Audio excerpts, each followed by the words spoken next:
এই উম্মত তো এক নেকি দিয়া জান্নাতে যাবে। কয় নেকি দিয়া? একটা নেকি দিয়া জান্নাতে যাবে এই উম্মত। অন্য উম্মতের কথা জানি না আমি, এই উম্মত এক নেকি দিয়া জান্নাতে যাবে। নবীর একটা আদর্শের কারণে জান্নাতে যাবে। সিরত মানি আদর্শ, আর এটা আমরা কদমে কদমে মুহতাজ।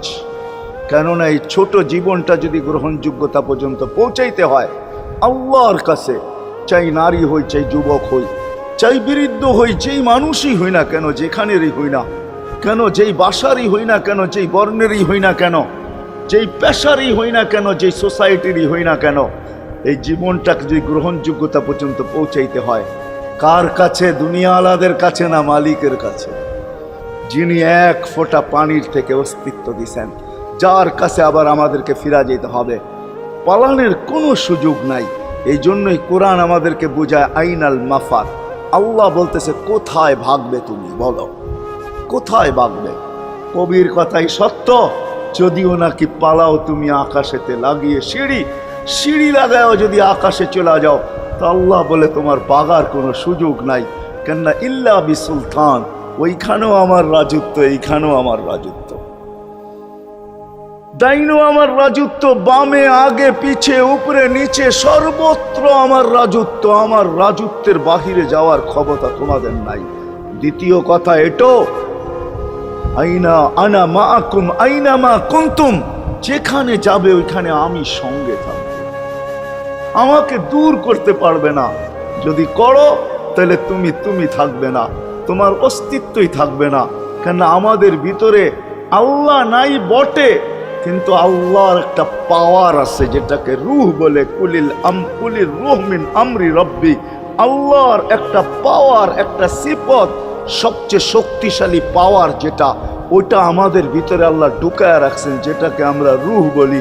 কোরআনের ভাষায় রূহ বলে, বাংলা ভাষায় আত্মা বলে। যেটাকে আমরা আত্মা বলি ওটা আল্লাহর হুকুম ছাড়া কিছু না। আল্লাহ বলে ওটা মনে করে নাও আমি তোমার ভিতরে আছি, কেন এটা আমারই জিনিস। কুলির রূহ মিন আমরি রব্বি, আমাকে পৃথক করলে আর তুমি থাকবে না। তখন তোমার চক্ষু থাকবে আইন লা তানজুর, তোমার চক্ষু থাকবে দেখবে না। উদুন লা তাসমা, কান থাকবে শুনবে না। লিসান লা তান্তিক, জবান থাকবে কিন্তু জিহ্বা থাকবে কিন্তু বলবে না। আকলুন লা তুমাইয়িজ, তোমার মগজ থাকবে ভালো মন্দ বুঝবে না। কলব লা তাতাফাক্কার, দিল থাকবে কিন্তু চিন্তা করার ক্ষমতা তোমার থাকবে না। ইয়াত লা তাফতিশ, হাত থাকবে ধরবে না। রিজল লা তামশি, পাও থাকবে চলবে না। তুমি হবে লাশ। ওই আল্লাহ পর্যন্ত যদি গ্রহণযোগ্যতায় পৌঁছাইতে হয়, ওইখান থেকে বাহির হয়ে গেছি। ভালো তো বাসি, কিন্তু আগেরটুকু জানি না। ও মেরে দোস্ত, শুধু ভালোবাসলে চলবে না। আবু তালেবের চেয়ে বড় ভালোবাসা আপনার আমার ছিল না। সাহাবাদের মতো ভালোবাসা আপনার আর আমার নাই। আছে নাকি? হ্যাঁ, আবু তালেবের মতো ভালোবাসা ছিল। চলেন শর্ট করি। আবু তালেবকে নিজের হাতে আল্লাহ রসুল কবরে রাখছেন। যখন রাখতেছিলেন তখন চিৎকার দিতেছিলেন, আম্মি মা তারাক্তালি সাবিলা, চাচা কোন রাস্তা রাখলেন না আমার জন্য। বলছিলাম কলেমা পড়েন, পড়লেন না। বলছিলাম ঠোঁটটা হেলান, হেলাইলেন না। বলছিলাম চুপ থাকেন, তাও থাকলেন না। সর্বশেষ একটা চিৎকার দিলেন, আলা মিল্লাতি আব্দুল মুত্তালিব, আব্দুল মুত্তালিবের ধর্মের উপরে চলে যেতেছি। এই কথা বইলা দুনিয়ার থেকে বিদায় নিলেন। চুপও যদি থাকতেন তো আমার জন্য কোনো সুযোগ হইতো।